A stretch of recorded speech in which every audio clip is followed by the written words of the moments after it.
Well, welcome back. This is Citizen FM 93.7, and you are listening to the Super Citizen at Sunrise with Stanley Bentu. The time is 8:09, and how have you been coping with the petrol scarcity?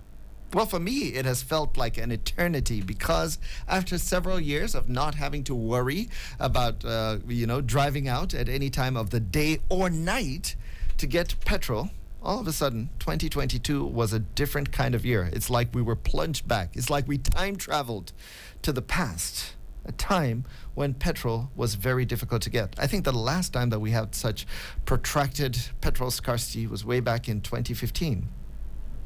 Now, the lingering scarcity of petrol has persisted in the FCT and other hinterland states. And this is despite the receded flood waters of Lokoja, Kogi State, the capital of Kogi State, which was basically the initial explanation for the scarcity.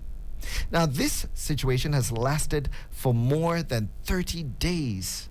This is the most recent wave of petrol scarcity. Now, although the federal government had attributed the scarcity to flooding, which cut off fuel transporters and other commuters on the Lokoja highway, indications have also emerged that there are other factors that are responsible for the lingering situation. Starting from the first week of October, a lot of people who move around in vehicles in Abuja got the indication of a looming petrol scarcity as various retail outlets gradually ran out of the product. Well, soon black marketers appeared everywhere on the streets of Abuja, and they were selling at somewhere right about 250 naira per liter initially, before it rose to as high as 350 naira. And this is how much it's being sold for currently.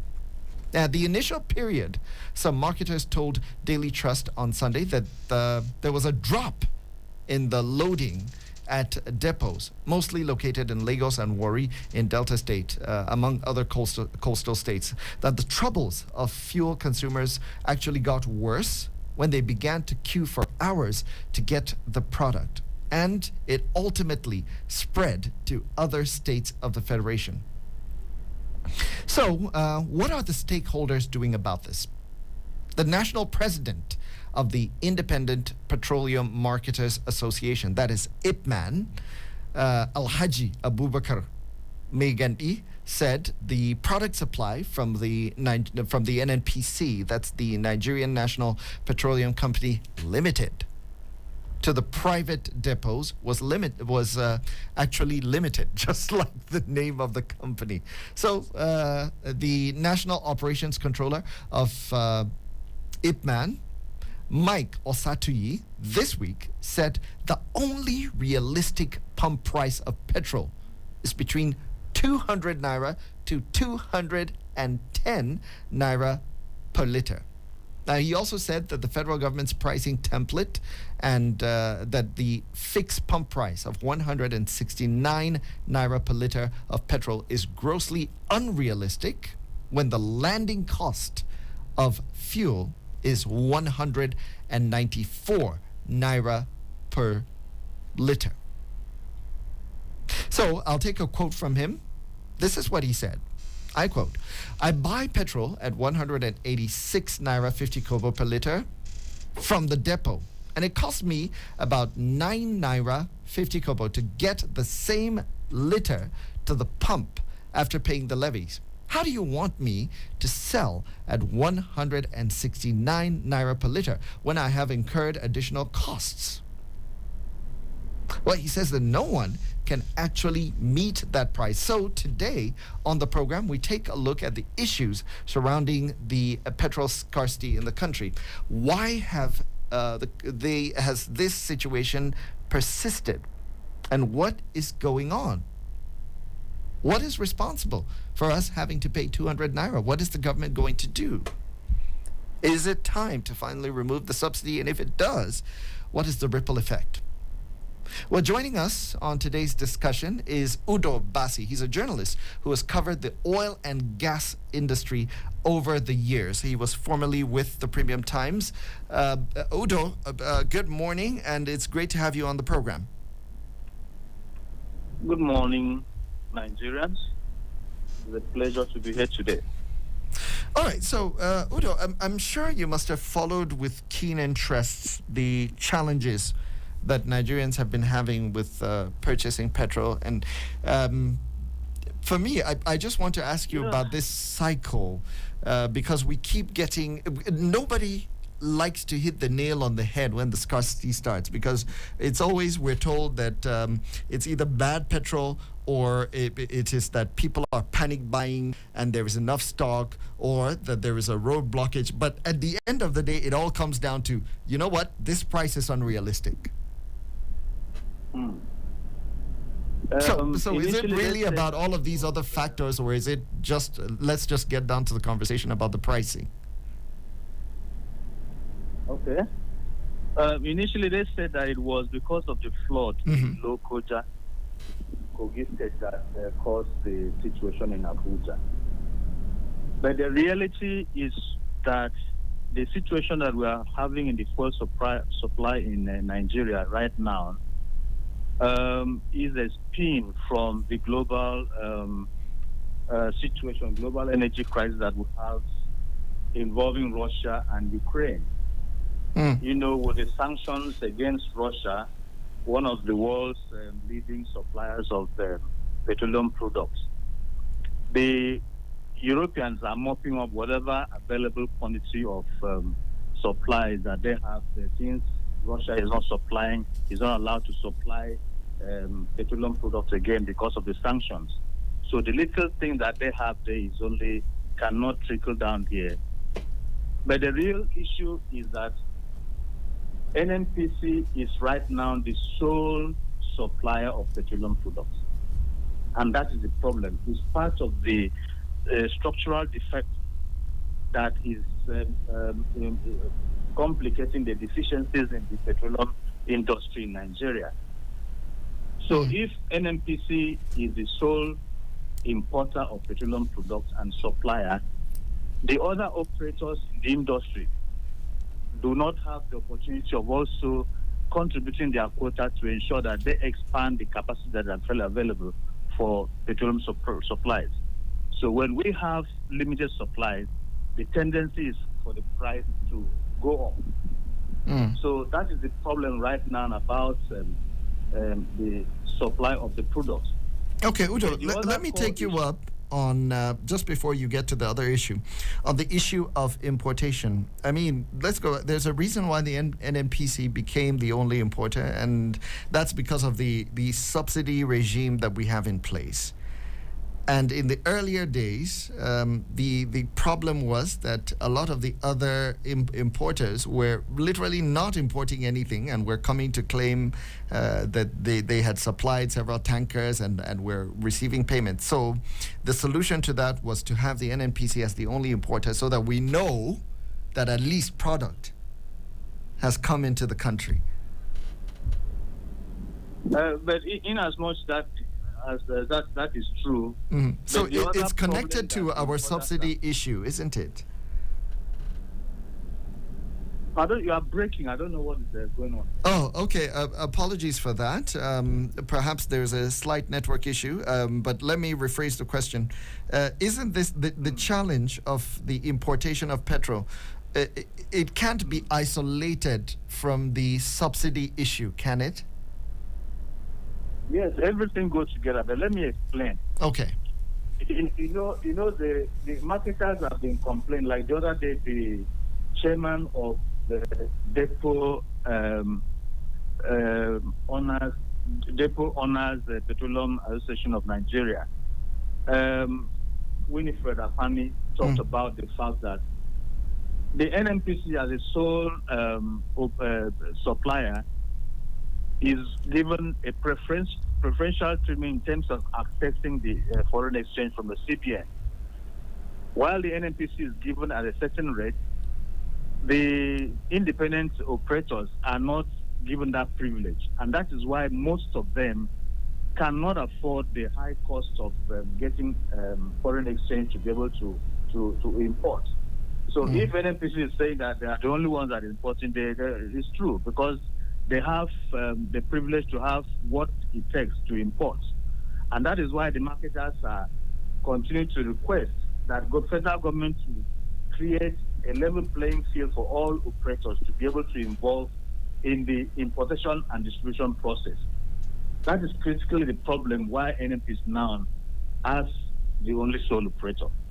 But the issue really is that in a country that we have 4 refineries with a combined capacity of 445,000 barrels per day refining capacity, we shouldn't be having that kind of problem if the government had to take up the responsibility of either repairing, rehabilitating the existing refinery, or going ahead to build a new one. As of 2021, the NNPC was saying that it is not cost effective for the federal government to go into building new refinery at the cost of $12 billion. Now, if we look at the cost that government has spent in terms of subsidy, we can see that it's a penny wise, pound foolish for the federal government not to begin to think about building a refinery now. Because the period that we have talked about not being able to build a refinery, if we sunk in the money that we spent on subsidy to build a refinery, there is no way that we wouldn't have completed that building of refinery by now. Perhaps so even 2 or 3. Pardon? Perhaps even 2 or 3 refineries. So even if we are not able to meet the national consumption capacity of the country by now with that one refinery, then you go ahead and build one more. If we have the resources, let nobody tell you that, oh, we don't have the money to do. It's just that we don't have the will to go ahead and do the refinery. If Dangote as an individual is doing a refinery that they say by next quarter, next year, second quarter next year, they will go into begin operations, then the federal government should have done that a long time ago. So I believe if the federal government sits back and reanalyze the situation and ensure that refineries are built and the ones that are available are rehabilitated, there is no way that this problem will not be solved. And will save the country the headache of being involved, paying subsidy, and being involved in importation of petroleum products. So ending importation certainly should be one of our major targets. Interestingly, because petrol has been the single product that that Nigerians spend more on importing than anything else. So let's talk about even the existing refineries. These refineries are not really producing, but they're still costing us money, aren't they? Just to in staff costs and other additional costs. Now, look, most of those refineries have been so old. Some of them were as old as 19-something or something. So if you continue, you would not expect that they will be operating at full capacity, even if they are fully rehabilitated. But the issue really is that if you rehabilitate them the way it's supposed to have been done, over the years they've been sinking so much money in terms of turnaround maintenance.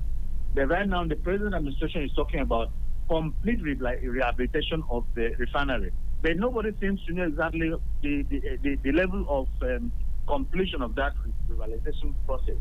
Recently, we only hear of the fact that they said Port Harcourt would start operation again by December this year, while Warri will start operation in the first quarter of next year. Then lately they signed a memorandum of understanding with Korean company to handle the turnaround or the rehabilitation of the Kaduna refinery. Nobody knows exactly when this thing is supposed to end.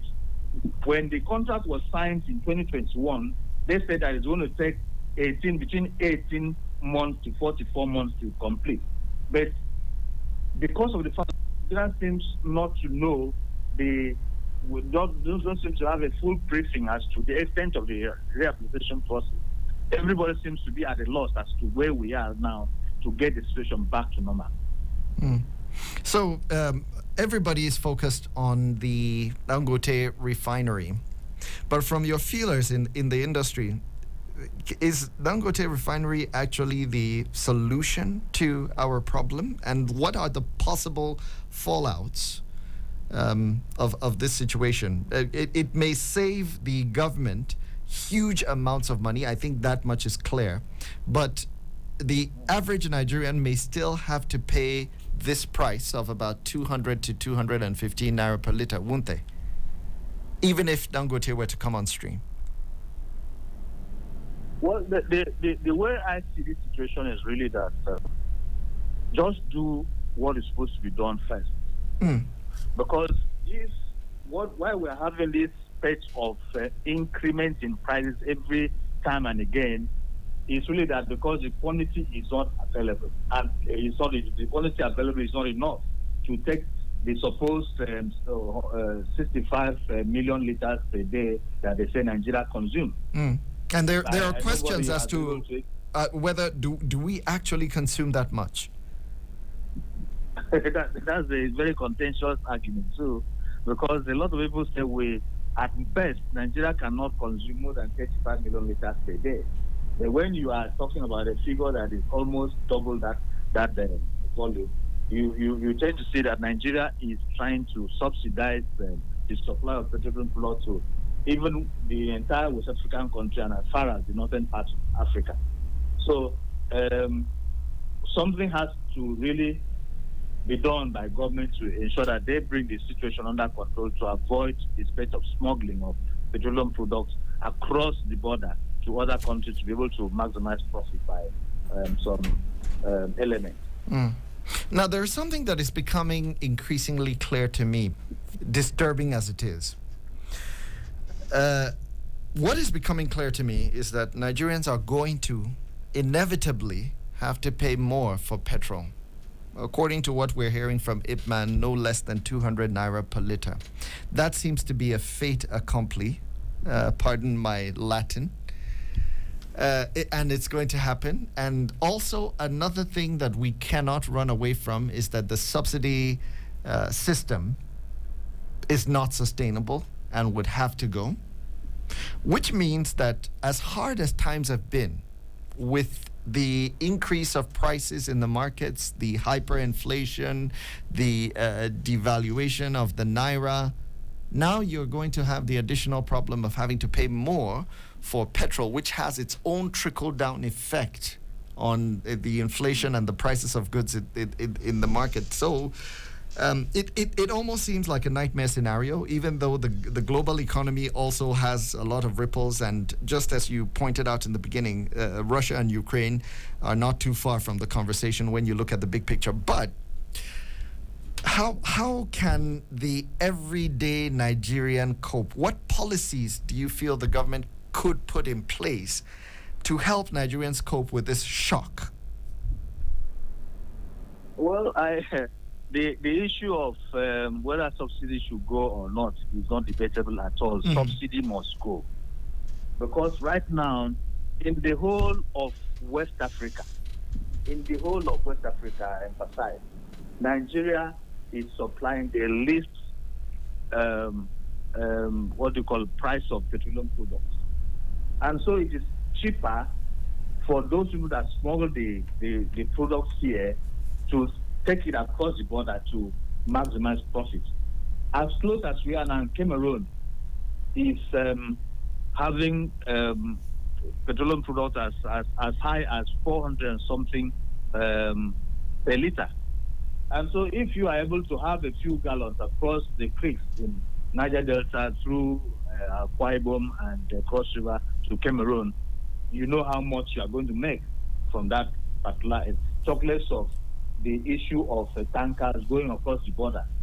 But the policy that government has to really emphasize is that if you allow the current price situation to persist then you must step up the security of the borders to ensure that you stop the smuggling activities of some people across the border. But that too is a very Herculean task, because Nigerian border is has about between 3,000 and 4,000 outlet routes, illegal routes that take to other countries. So, but for you to be able to police all those outlets across the border, it is going to be very tough. With the high level of corruption, I don't think it's going to be easy. But let government do something to restrain the people that indulge in this activity. In fact, I always say, if government is very, very serious, you bring out a law that makes it a death sentence for people that are engaged in this kind of activity. Look at the activity of pipeline vandalism and the situation that has been reported of late in NNPC, that about 90% of the crude oil that is done in this country is stolen. How can you imagine that? Well, not up to 90%, but a huge amount. So government has to stamp its feet strongly on the ground and ensure that it does something to restrain the corruption, the theft that has been going on, and all the illegal activities that complicate the problem that we have in this country. All right. Well, we'll have to take a short break right now, but when we do come back, we'll look at some of the other major issues as far as the price of petroleum products are concerned. And the Nigerians are actually groaning under this. So, Odo, just stay with us and don't go away. We will be right back. This is Citizen FM 93.7, and you are listening to the Super Citizen at Sunrise.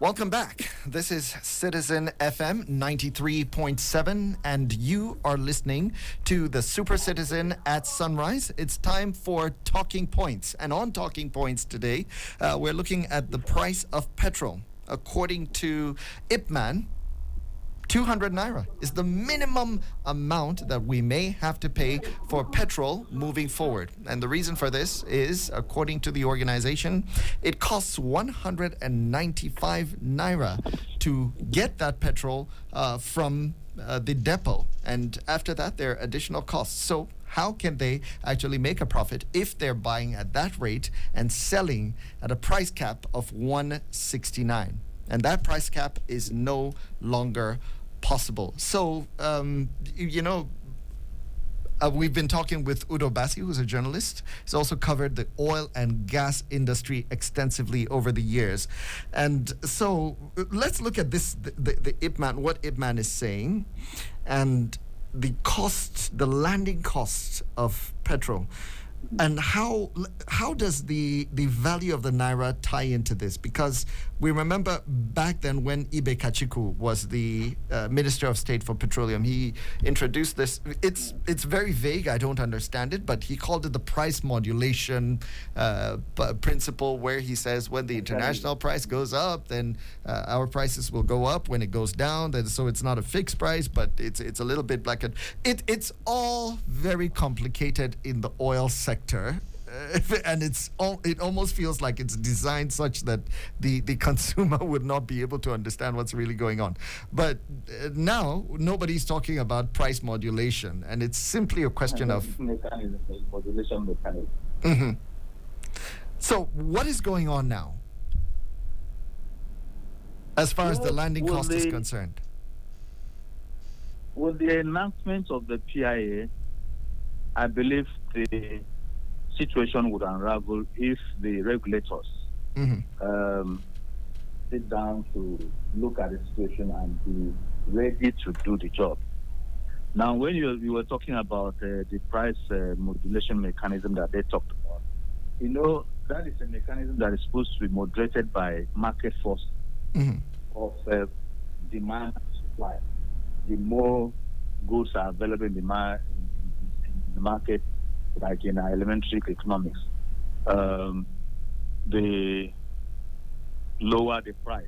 But in Nigeria, if it works in other economies, it might be difficult to work in the Nigerian economy because there are lots of things that come into play. First of all, if you are talking about the supply, we don't even have the refiners that are settled to be able to guarantee sufficient availability of petroleum products. But I believe, sincerely so, that if the PIA is implemented the way it is, deregulation of the industry will be able to be a solution to the problem. Deregulation here means that all players are given equal opportunity to play in the industry. A marketer of petroleum products would have equal access to foreign exchange at the same rate as the NNPC has. And so wherever he can source for the product and bring into the country, he will not have the problem of bringing a price that be internationally accepted, a price that is known by everybody. So if that is done and government gives close monitoring and regulation, I believe the problem would be solved. But whichever way, Nigerians are going to pay more for petrol. This is basically what we're staring at, according to what I understand from what you're saying.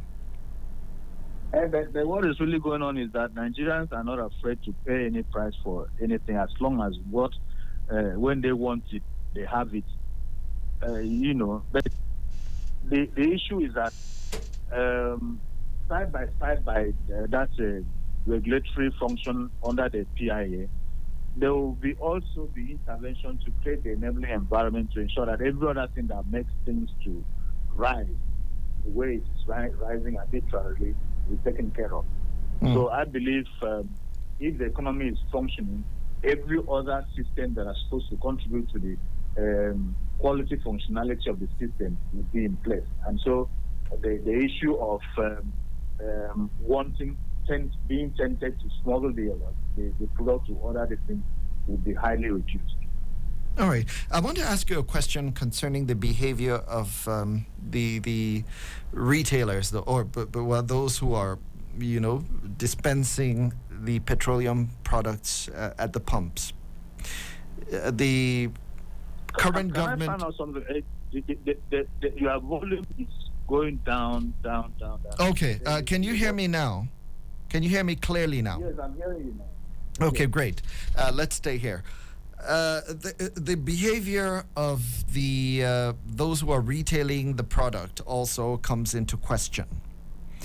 There are those who feel that the current administration had said that the subsidy regime will continue.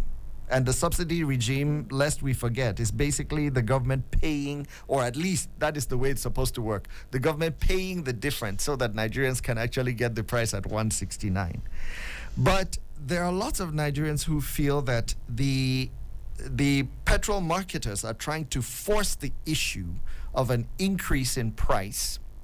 And they do this by, when they have petrol, they do not sell in all the pumps. They may probably sell in 1 or 2 pumps instead of 8 or 10, so that cars will build up and there will be a tension in the system. And black marketers will be, or these young men who should be otherwise engaged in productive activity in our society, and they will be standing by the road selling by the gallon to create this impression that there is a scarcity. Please go ahead. Go ahead. Introductory remarks, I said that apart from the global energy crisis that we have, there is what I call local structural defects and deficiencies in the Nigerian petroleum industry. Now, what that means is that if a petrol station has fuel and decides to sell one and leaving the other pumps unused, that is the problem of the regulatory authority that is supposed to monitor and ensure that not only are they dispensing with all the pumps that they have, they are dispensing the correct volume of fuel that people are supposed to be given. So if they don't monitor those people very well, even the quality of fuel that they send and the quality of fuel that they sell to people, the Nigerians, if you don't really give them a close marking, they will want to do everything to maximize their profits. So when you see a station that has lifted petroleum products from the NNPC depot to his station, if he does not dispense that fuel, the regulator is supposed to go in and ask questions. So when they don't do it, they are given the leverage to be able to capitalize on that kind of lacks to do anything. So it is a deficiency in the structure of the industry.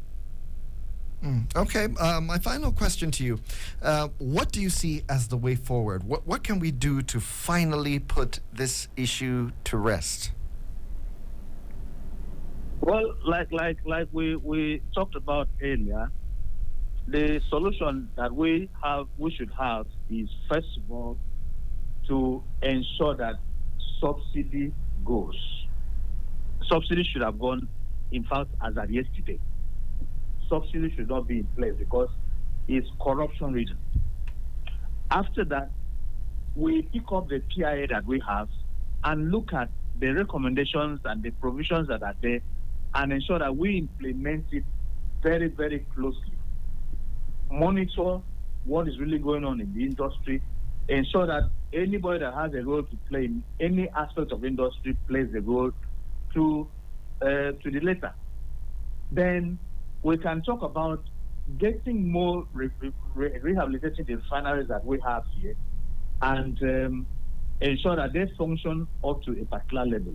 When is not the quantity that they produce is not enough, we can think about supplementing with a little bit of importation till when we are able to build new refineries. But the important thing is that government has a big role to play to sanitize the sector and ensure that it is not such an attractive thing for people to continue to engage in smuggling.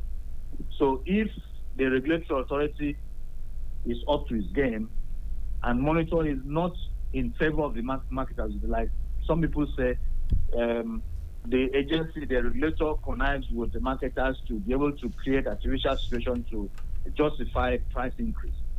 Well, I may not have the facts to confirm that, but from what we are saying, it is something that is possible because you are supposed to be publishing the landing price on the website. The PPRA, Nigerian downstream, midstream, downstream regulatory agency is supposed to be publishing on a daily basis the landing price of petroleum products, or on a weekly basis, or at most a monthly basis. But it's not done. So nobody knows exactly how much volume of products has been imported at what price, and whatever price that the marketers are selling, nobody knows how they arrived at it. The template is not posted, is not updated as regularly as possible. So everybody is trading in the dark. All right. Thank you very much. So government has a big role to play. Very grateful for that. Thank you very much, Udo Bassi. It's been a pleasure getting your perspective on this. Great. Udo Bassi is a journalist who has covered the oil and gas industry. But let's hear from the everyday Nigerians. Well, Citizen FM actually went out there to feel the pulse of the people in Abuja. And I think that if you are a vehicle driver, you would have experienced some of this. Let's take a listen.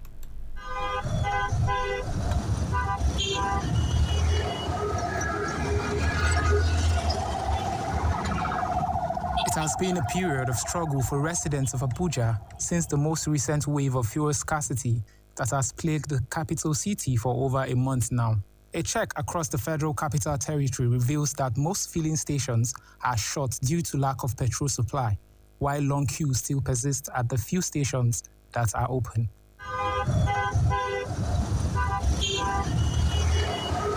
Black marketers, on the other hand, continue to make bricks business at every corner, most times right in front of the station, where long queues of motorists are unable to get fuel. Godwin and Joshua, two motorists who have spent hours at a petrol station in Abuja, narrate their ordeal. Honestly, it hasn't been easy, as you can see. I've been here for almost 2 hours. I've not even moved an inch. We are seriously passing through a lot, like a hell lot. Before you get fuel now is something else. And if you go down to buy black market by the roadside, my brother, the price is something else. So we are forced to be here. It's not easy, but we have no choice. The country has it like this, and we have no choice. We have to face it. From here to AYA throughout Abuja, there is no fuel filling station that is selling, except this for now. That is why you see everybody crowded here. So it's an unfortunate issue. Honestly, it's repugnant to human existence. It's uncalled for. This self-inflicted suffering on Nigerian masses. So we need to appeal to our leaders to consciously look into this matter. The scarcity has seriously affected their business. Honestly, it has drawn me back like half. Because I spend most of the time in filling station looking for fuel. So as such, you cannot get what you get like any other day when there's fuel. That has been a serious challenge. If you tell maybe a drop of maybe you pay 200, you tell somebody now it's 300, they seem not to understand. And it's not our fault. Even since yesterday, reaching now, I'm working with a black market. And that black market, going and come back after everything, we don't see anything again. We just get the money that you have to buy the fuel. So I feel like there's no profit on it. That's why I just come and queue for fuel. Normally, these people, I know that they are not selling the accurate price. But the price they are selling is more better than the black market. It is quite ironic that despite this scarcity, young men and women on the street, better known as black marketers, never lack supply. When we asked how they go about it, this is what they said. When will they get? You know, since you been now, they give gallon. If you go orange market now, black market filling station, 260, 275. Now so with the buy, God they sell at 300. At times they pay for gallon. Yeah, what did they get, man? Some wasn't there. Do I killed up? Oh, Chibuta. We pay 1,000 naira for each gallon. So if you're buying 10 gallons, we pay 10,000 naira. I put them my money. It seems like a terrible time for motorists, but the black marketers have reasons to always celebrate whenever there is scarcity. One of them explains that once there is steady fuel supply, she automatically becomes jobless. If the market not there, then we go sit down for house. Like if fuel scarcity no there. We go sit down for house. Now woman be a housewife.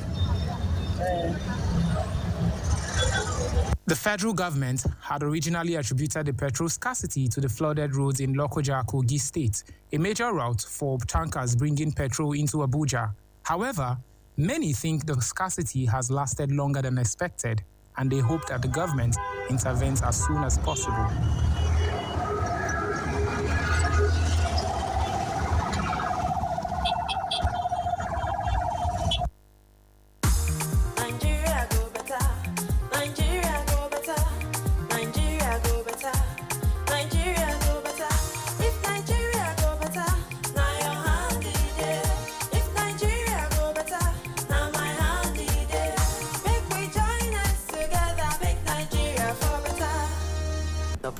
Well, indeed, if Nigeria is going to be better, then we all have to do something about it. What has the experience been for you? How long do you spend on fuel queues? Or do you buy the black market? Have you had rough experiences? And how do you think this situation can be brought to an end? I would love to hear from you. We are opening up the lines. We'll take a few calls. This is Citizen FM 93.7, and you are listening to the Super Citizen at Sunrise. And you could call us on 0903 22 29 797. Or you could reach us on 0808 22 22 037. Our third phone line is 0818 22 22 205. You could also send us a WhatsApp message and share with us your experiences on the petrol scarcity here in the Federal Republic of Nigeria, well, especially in the FCT. I personally, as a commuter, as a driver, I have had my own rough experiences.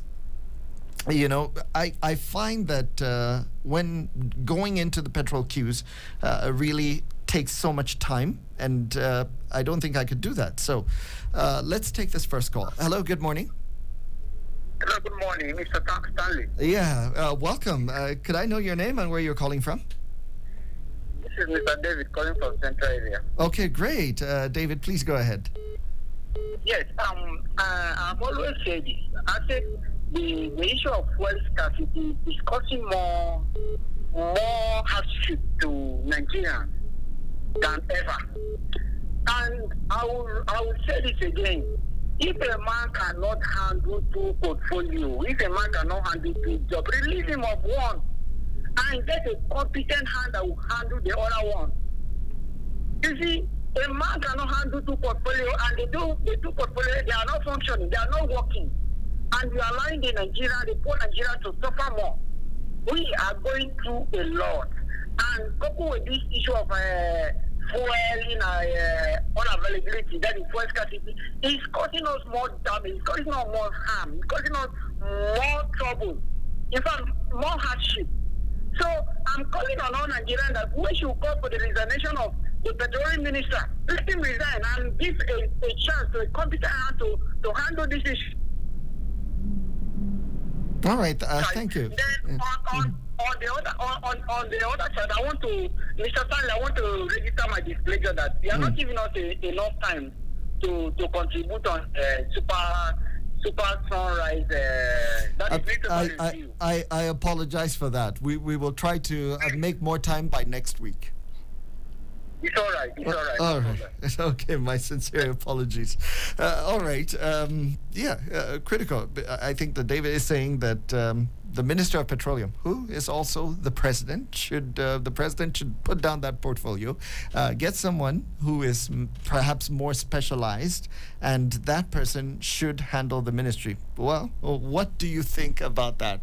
Call us on 0903 22 29 797 or 0808 22 22 037 or 0818 22 22 205. I do wonder, though, how effective is it going to be? Even if the president were to resign that position or to let go of that portfolio and decide to hand over to somebody else, how effective would that be? We did have a Minister of State for Petroleum, we do have a Minister of State for Petroleum, and I think the structure right now is that the Minister of State is supposed to handle all of the things that the substantive minister or the senior minister is supposed to have handled. And I don't know. It's a curious thing, you know, that the president would actually take on that position and how the dynamic is supposed to work. But I guess that there is... I guess, you know, I'm not in government, so I don't know how that all works, but it's an interesting situation. But the critical thing is how much time do we spend? I was sharing a story earlier. It's a little bit frustrating to stay on those queues because you're talking about man hours. So you're probably on the petrol queue for what? 2, 3, 4 hours. And sometimes you have to monetize, or you have to think about how much money that is worth. So for some people, it's just better to pay the higher price for the gallon, to buy the black market by the gallon, and then have that put into your car so that you can get to your meetings really quickly, and you look at the money that you're chasing, and maybe that amount of money is more important to you than the higher price. But even when you do that, there is always the danger, because there's never been a time when I've bought petrol by the gallon and been comfortable. I'm always worried that the petrol I buy is adulterated. So far, I've not had any problems, but the fear is always there, because once upon a time in the past, a lot of these young people who buy petrol by the gallon and sell on the streets, they sell you products that are not of the quality that they should be. And so that is the downside of making that sacrifice of paying top dollar so that you can get to your meeting, or top naira so that you can get to your meetings really quickly. On the other hand, some people have come up with the ingenuous idea of, okay, I'm going to go about my meeting maybe with an Uber, and I will have somebody go and sit in line, or stay in their cars to get petrol for me, and they can spend all day, and maybe I'll pay them a little bit extra. And I don't know how much you may be paying somebody to stay in the queue for you, and by the time you factor that into the price of the petrol, and are you getting a full tank, how much are you actually paying for a price of petrol? So this is something that Nigerians are really groaning over, and we hope that the federal government would do something about that. We hope also that all of us as a people, because if subsidy has to go, as Udo said, then we have to brace up for it, because the impact is going to be big on all of us. It's going to mean that we're going to pay more for food. It's going to mean that we're going to pay more for transportation. It's going to mean that we're going to pay more for our lifestyle. But if that is what it's going to cost for our country to move forward, and if that is going to mean that we're going to have petrol available, then maybe it's something that we have to just tighten our belts and face. So that is it for this edition of the Super Citizen at Sunrise. It has been a very interesting and fun time being with you for this week, and we look forward to next week. I just want to say thank you to Destiny, to Michelia, and the rest of the crew who made this show very successful. And have a lovely day, Abuja, wherever you are. Oh, baby.